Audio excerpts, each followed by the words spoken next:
toca a mí es matrimonio y uniones convivenciales. Esta idea de entender estos temas de por qué están en el Código Civil, ¿no? Pero como primer punto me parece importante entender cómo es el proceso para poder llegar a este código, ¿no? El primer forma de pensar hubo posiciones, diferentes posiciones, donde después se pusieron a pensar ideas para cómo regular y cómo redactar este nuevo código. Ahí salen estas nuevas ideas donde había que articularlas. Y esta articulación llevó a muchas inquietudes y dudas.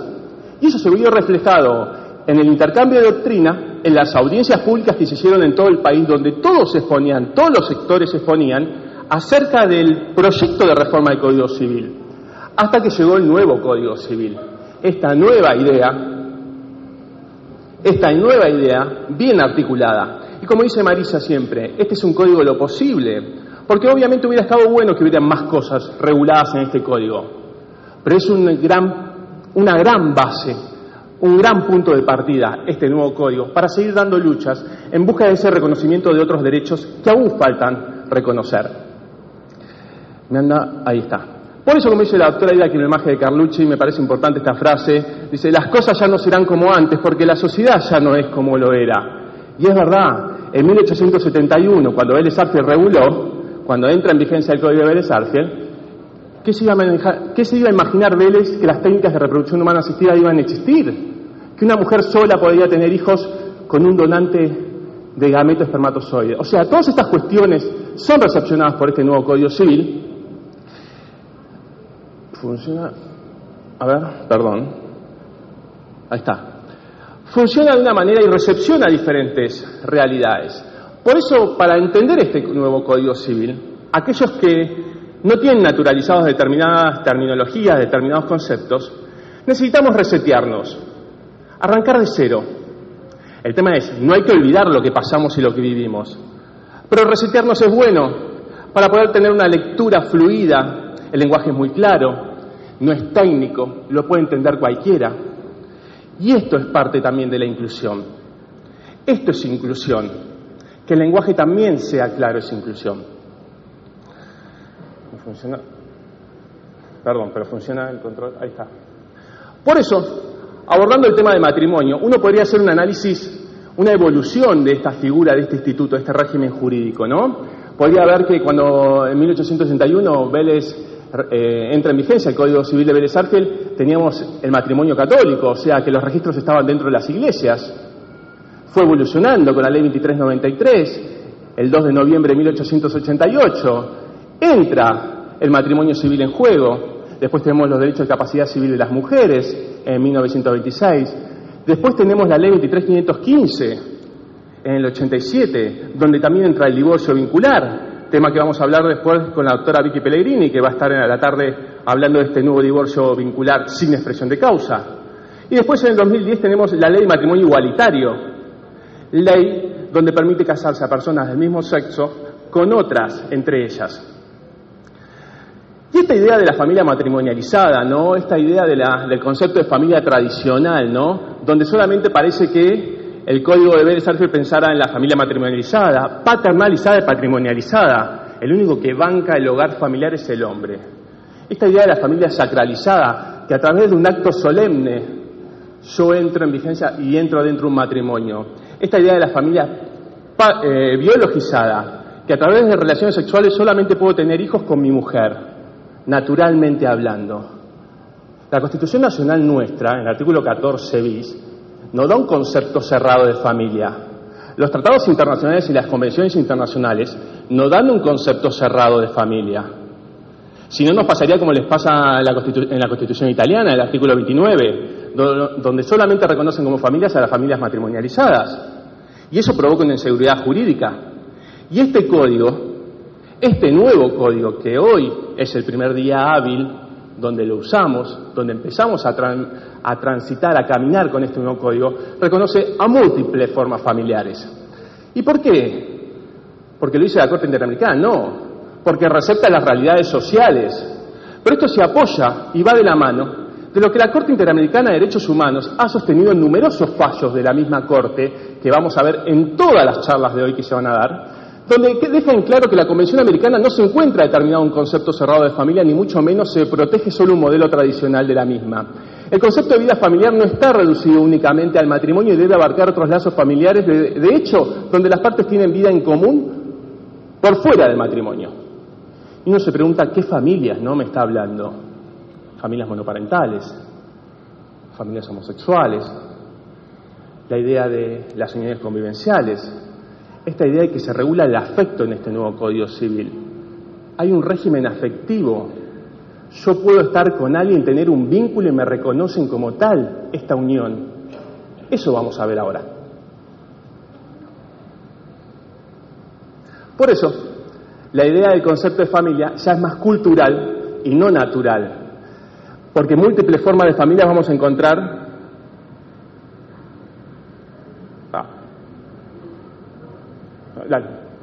Múltiples formas de familia vamos a encontrar en toda la sociedad. Hay a montones formas de familia. El tema es reconocerlas y no encerrarse en un solo concepto. Por eso, ya no hablamos, como dice Carbonnier, ya no hablamos del derecho de las familias. Hablamos del derecho de los individuos, del hombre, de la mujer, de las personas que forman parte de esta familia. El derecho a ser parte de una familia. Por eso es importante tener en cuenta la responsabilidad de este proyecto de vida que tenemos, que asumimos, y la solidaridad familiar, que regula y es el eje de todo este Código Civil en cuanto a las cuestiones familiares. Somos un país de matrimonio igualitario a partir del 2010. Cuánto miedo y cuánta reticencia hubo a esta ley, ¿no? Como si la misma ley te obligara a salir corriendo a casarte con un hombre o con una mujer. Y la ley no te obliga. Entonces, aquellos que están en contra de estas leyes, los exhortamos a que se reseten y entiendan que es un derecho. Es un derecho que tienen las personas que eligen casarse con una persona del mismo sexo. También tenemos la ley de identidad de género. ¿Por qué uno hace referencia a estas dos leyes? Porque estas leyes son factores importantes para entender las diferentes formas de familia que hay en nuestra sociedad. Ley de identidad de género más amplia a nivel mundial. Yo, Gastón, puedo pasar por el registro civil hoy y pasar a llamarme María, así como estoy. Entonces, esa realidad hay que empezarla a entender. No me obliga esta ley a cambiarme de género. Es un derecho que realmente faltaba reconocer. Por eso la idea del principio de igualdad en esta figura del matrimonio, donde podemos empezar a trabajar en su artículo 402. No vamos a ver muchos artículos, sino que vamos a ver el sentido de la norma y por qué están estos derechos.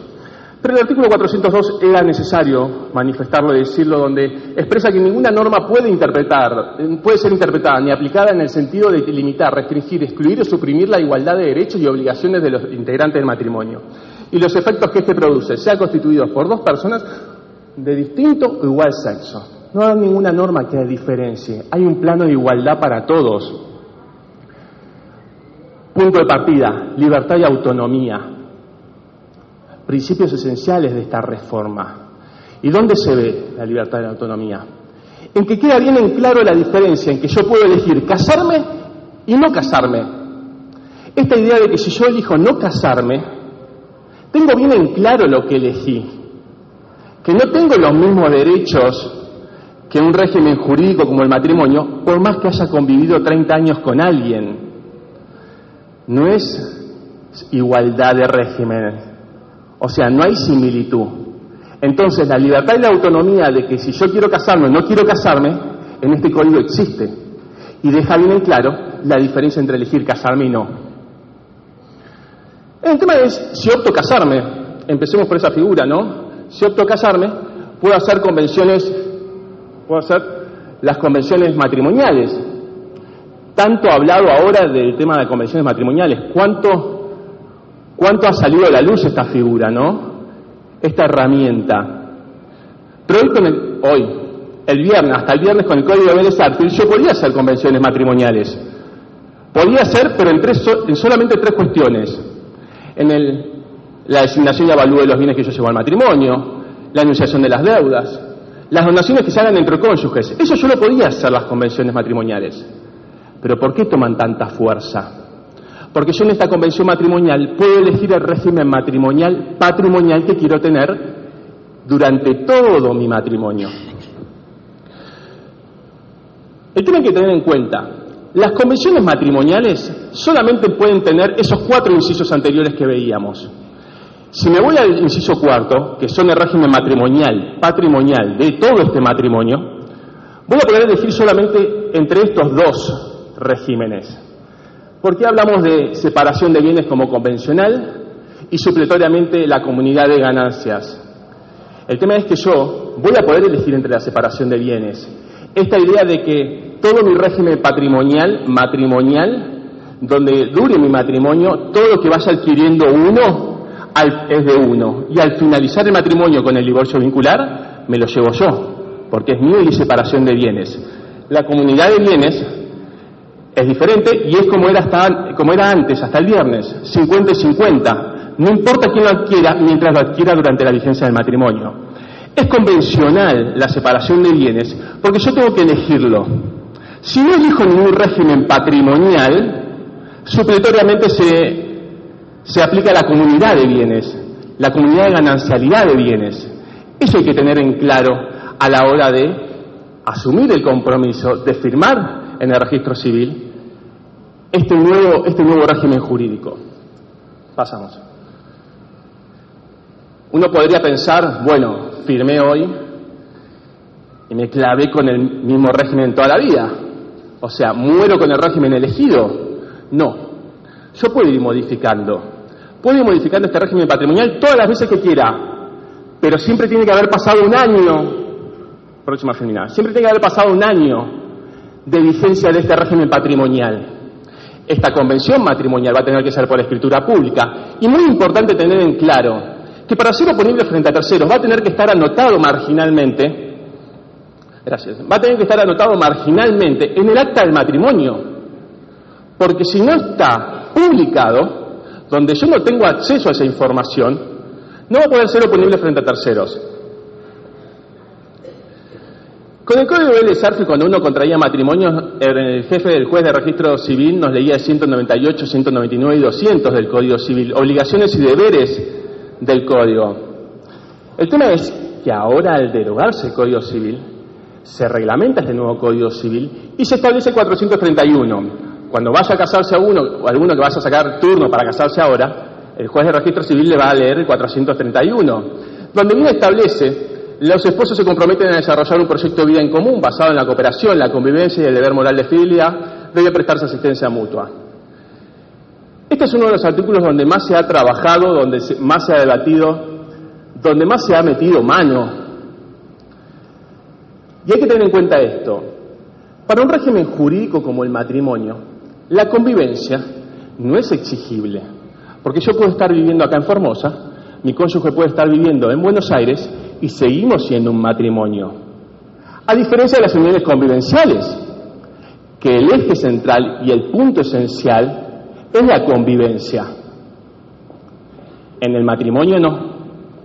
Además, imagínense, si ya tengo un divorcio incausado, donde no tengo un divorcio contradictorio, yo me fui de viaje, estoy casado, me manda una carta de documento a mi cónyuge diciéndome, intimo que reanude la convivencia, ¿a consecuencia de qué?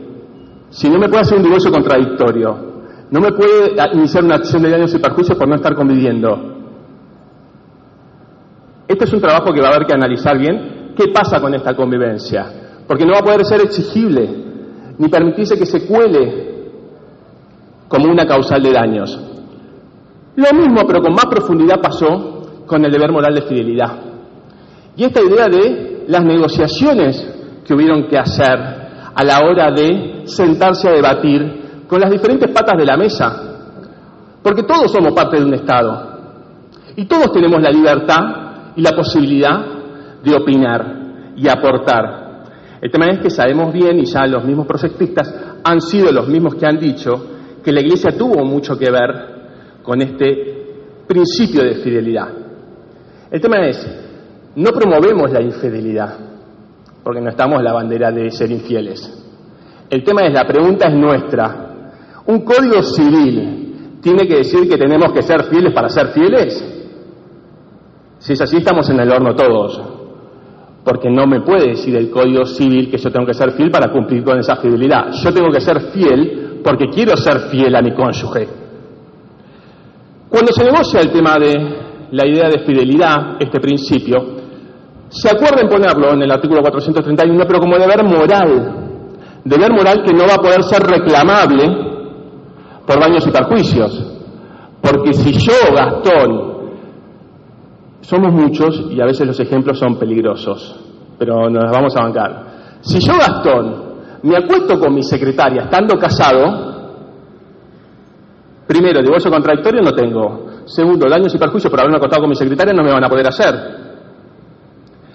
Si yo, Gastón, le robo el diario íntimo a mi señora, a mi cónyuge, y se lo publico en todo su sector laboral, sí le estoy causando un daño. O sea, hay una diferencia entre daños y perjuicios entre cónyuges por infidelidad o por el daño en sí. Eso hay que tener en cuenta, que no se puede permitir que se cuele la culpa en un daño y perjuicio.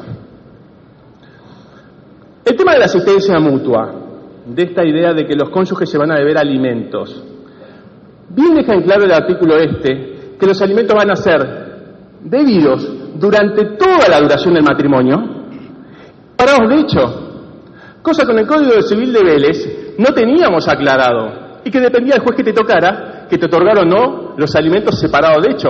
Venía una mujer con 10 años de separado de hecho y te pedía alimentos. Y depende de la situación que fuera fáctica, correspondían o no.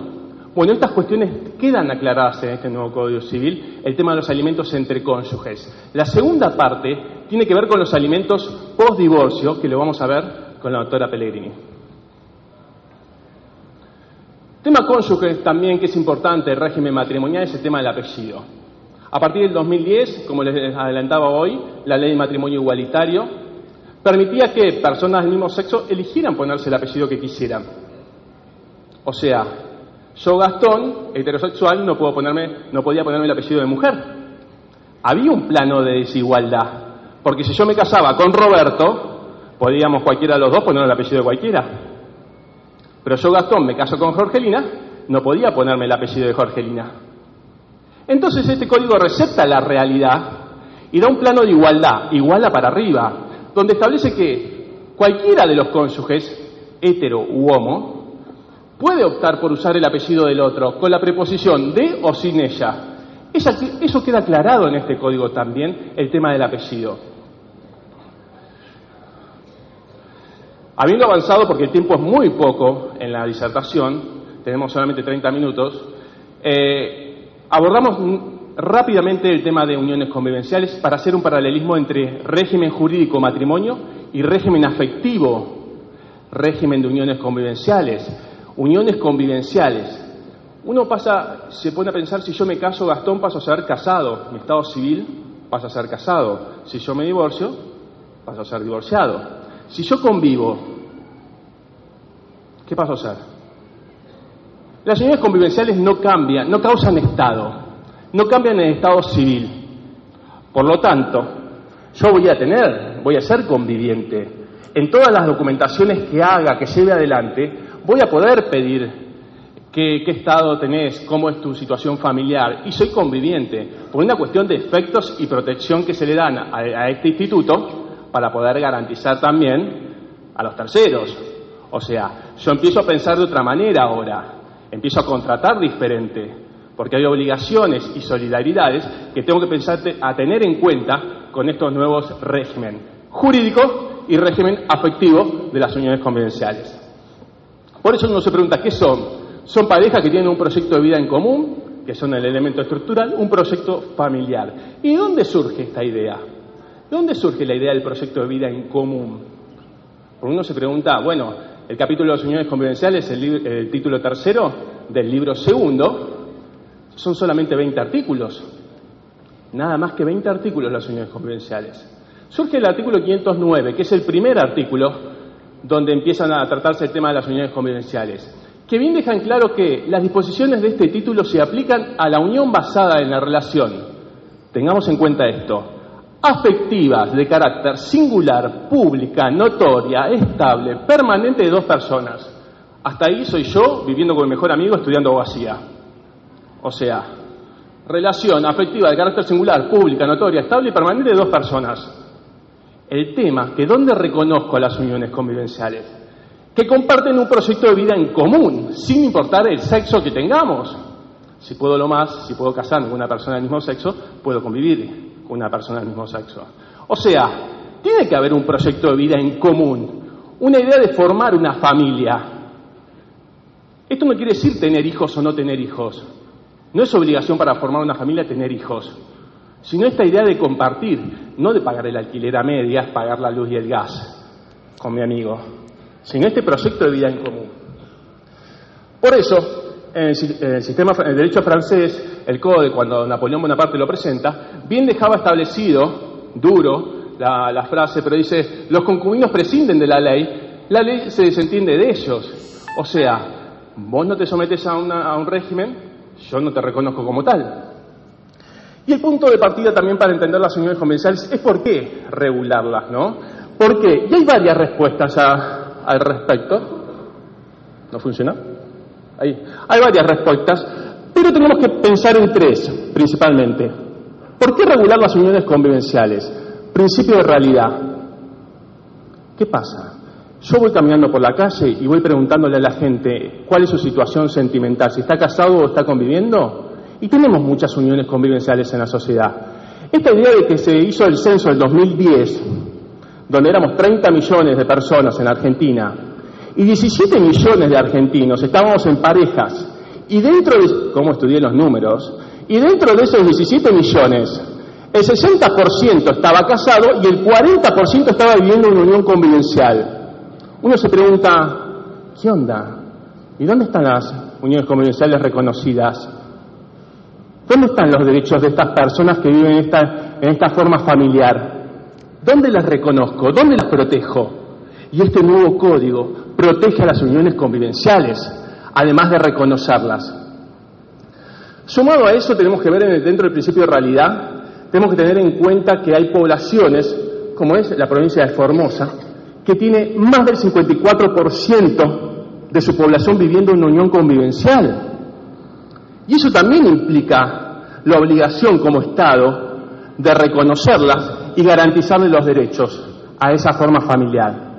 Sí, descontando que también cuestiones culturales, sociales, porque por ahí en mi barrio no nos casamos y nos vamos a convivir, o hay cuestiones sociales también que uno dice, bueno, ahora pruebo antes de casarme porque sé que si me caso me puedo divorciar. O sea, son cuestiones que uno va aprendiendo, que va teniendo en cuenta. También aquellos que venimos en segunda vuelta, podemos decir, bueno, nos casamos, nos divorciamos y me voy a vivir en una unión convivencial. No me quiero casar porque no quiero pasar por otro divorcio. Ojo con esas cosas también, y son figuras, formas que hay que reconocer. La idea de la constitucionalización del derecho privado, esta idea de, como se adelantaba hoy, que no tenemos un concepto cerrado en la Constitución Nacional, en los tratados internacionales, que la misma Corte Interamericana ha establecido y reconocido las múltiples formas familiares. Entonces, de ahí parto para tratar esta temática.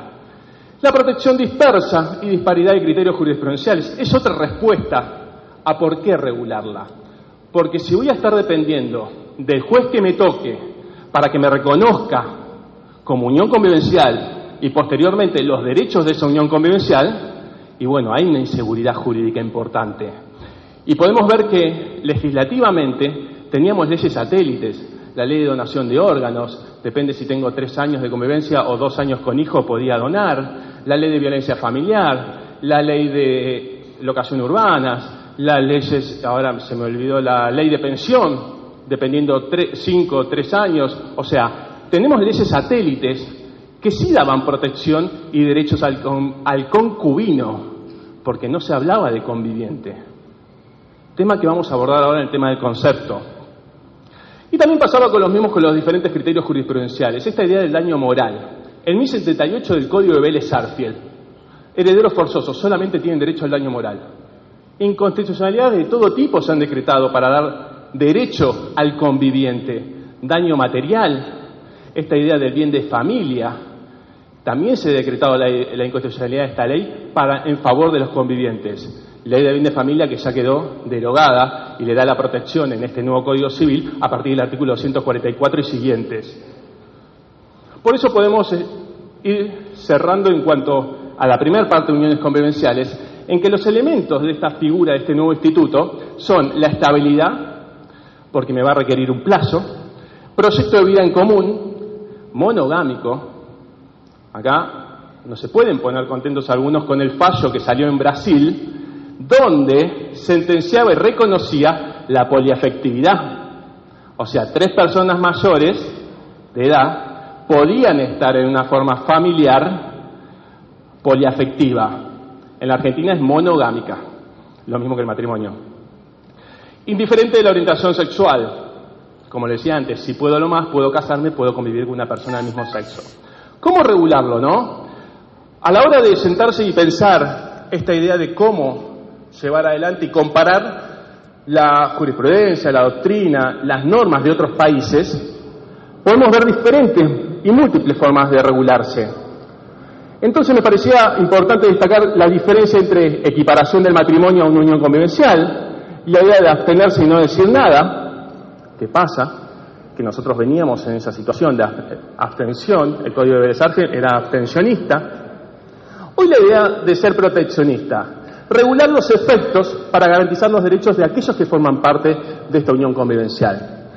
Entonces, llegando al punto de partida donde arrancamos con el 509 que leíamos al principio del tema abordado de uniones convivenciales, me parece importante dejar en claro el tema del lenguaje, la terminología. Porque veníamos hablando concubino, concubina, este término peyorativo, este concepto en desuso, que se corre del Código Civil y empieza a llamarse uniones convivenciales. La palabra convivenciales, no está en el diccionario de la Real Academia, lo que está es convivencia. O sea, hubo una generación de un concepto general, amén de haber habido un proyecto en el 2009 de parejas convivenciales, el cual fracasó, tuvo media aprobación, pero no tuvo su avance legislativo. Pero el concepto es creado para este nuevo Código Civil, para este cuerpo normativo. Tampoco se evaluó, pero no se consideraba válido para aquellos que trabajamos en las cuestiones principalmente de reconocimiento de derechos, las uniones de hecho, las sociedades de hecho. No era una terminología que se quería usar para esta forma familiar. Por lo tanto, la unión convivencial es el que se eligió a la hora de redactar este nuevo código. ¿Tiene requisitos? Sí. ¿Yo puedo ser parte de la unión convivencial? ¿Bajo qué requisitos? ¿Con qué requisitos? Ser mayor de edad. En principio no me van a poder emancipar para ser parte de una unión convivencial, como si me van a poder emancipar para contraer matrimonio. Tener en cuenta eso. No estar unidos por vínculos de parentesco. No puedo estar con mi hermana conviviendo. Esto quiere decir 6 minutos. Bien, esto quiere decir, y acá hago un paréntesis, las uniones convivenciales no generan parentesco. Algo importante que hay que destacar. No generan parentesco con, por ejemplo, los padres de mi conviviente. Por lo tanto, nunca voy a tener suegro y suegra. Es un beneficio, las uniones convivenciales. Pero el tema es tener en claro que no genera ese parentesco, pero sí genera el vínculo afectivo con mi conviviente. La idea de no estar casado o tener otra unión convivencial. Tengo que estar limpito, libre, para estar accesible para ser parte de una unión convivencial. Y mantener la convivencia mínimo 2 años. ¿Y por qué 2 años? ¿Por qué me exige como requisito 2 años? ¿Había que tomar una decisión? Sí. ¿Había que poner un plazo? Sí. Porque depende del juez que le tocara, puede reconocerte a los 6 meses, a 1 año, año y medio, 2 años, 5 años, porque si analizan diferentes legislaciones, van a haber diferentes regulaciones en cuanto a la cantidad de años exigibles para ser parte de una unión convivencial. Se pone 2 años porque había un antecedente, la ley 1004 de la Ciudad Autónoma de Buenos Aires, y nadie había criticado este plazo. Y había que también poner un coto a esta cuestión para decir seguridad jurídica, 2 años. Esto va de la mano de que no puedo dejar de decir si es obligatorio no registrar estas uniones convivenciales. Esta idea de que se cree un nuevo registro de uniones convivenciales dentro del registro de capacidad de las personas para registrar estas uniones. El tema ¿es obligatorio, es voluntario? ¿Me exige la ley? ¿Tanta libertad, tanta autonomía? Bueno, es voluntario, yo la registro si quiero y si no quiero no. ¿Para qué la registraría? A los fines probatorios, dice el articulado y la norma. Yo con el acta certificado de uniones convivenciales que expida el registro de uniones convivenciales, pruebo la unión convivencial. Si no la tengo registrada, lo puedo probar con cualquier medio de prueba. O sea, un contrato de locación, servicios, todos los medios de prueba que se les ocurran. Pero puedo probar la unión convivencial con el acta certificado de uniones convivenciales o con cualquier otro medio de prueba. A su vez, tengo que tener en cuenta, avanzo porque si no, los pactos, puedo pactar dentro de las uniones convivenciales. No voy a dejar de decirlo porque si no, se me tildó la manga para atrás. Ahí está. Puedo hacer pactos en las uniones convivenciales. No quiero dejar de decirlo, por lo menos rápidamente, por el poco tiempo que hay. Tanta autonomía, tanta libertad, mayor en este régimen afectivo, que en el matrimonio por las convenciones matrimoniales solamente podía hacer esos 4 incisos tratar. En los pactos de convivencia voy a poder tratar todo lo que quiera sobre este código y más.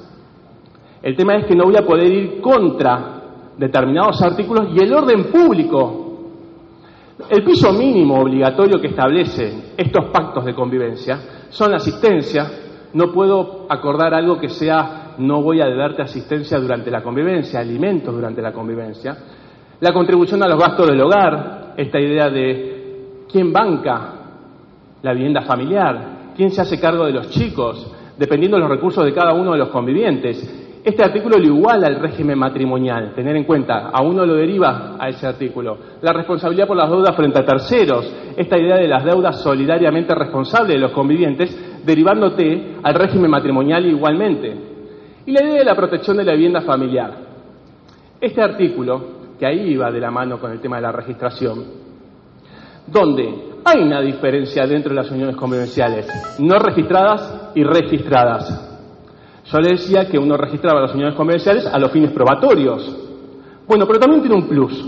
Aquellas uniones convivenciales que estén registradas van a tener esa protección al bien familiar, al hogar, núcleo familiar, el cual ninguno de los convivientes va a poder disponer de ese bien, ni de los bienes muebles indispensables que haya en este inmueble. O sea, esto de que yo me llevo la heladera, me llevo el microondas antes de cesar la unión convivencial, no voy a poder hacerlo porque tengo una unión registrada, una unión convivencial registrada. No puedo disponer ni del bien hogar familiar ni de los bienes muebles indispensables.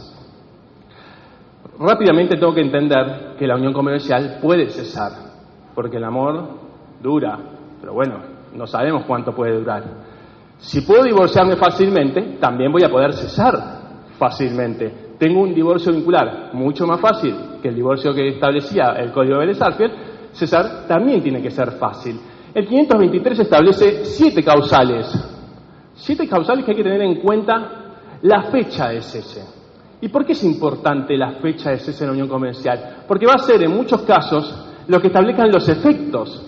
Y a partir de esa fecha empieza a correr el plazo para reclamar esos efectos que regula el nuevo Código Civil.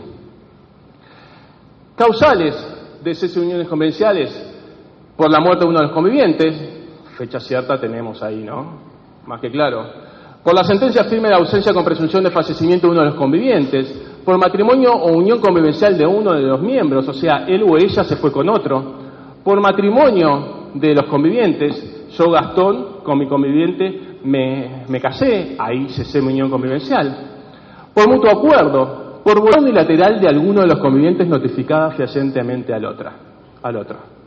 Este es un inciso donde realmente ha traído muchas inquietudes, muchas incomodidades. ¿Por qué? Porque yo, Gastón, le mando una carta de documento con mi conviviente, bueno, queda cesada la unión convivencial, lo que veníamos trayendo hasta ahora, lo bien que nos llevábamos ya no se da más, queda usted debidamente notificado. O sea, esta cosa de que finalizo la unión convivencial fehacientemente notificada. Acá tenemos que tener cuidado lo que escribimos en las cartas documento, porque tampoco hay que despacharse con todo, sino dar por cesada la unión convivencial. Por cese de la convivencia mantenida, esta idea de que el eje central, como les decía, la diferencia con el 431 del régimen matrimonial, que la convivencia no era necesaria, en las convivencias sí es necesaria. No hay más convivencia, no hay unión convivencial. El tema es que hay una excepción. Salvo que sea por cuestiones laborales o cualquier cosa similar, yo me voy a estudiar 6 meses a España, no cesó mi unión convivencial. El tema es que siempre se mantenga el proyecto de vida en común. siempre tiene que mantenerse ese proyecto, esa idea de ser parte de este proyecto familiar. Si no, ahí sí se va a ver cesada la unión convivencial. Bueno. Efectos del cese, post-cese, uniones convivenciales, rápidamente y resumidamente. Asistencia, el tema de los alimentos.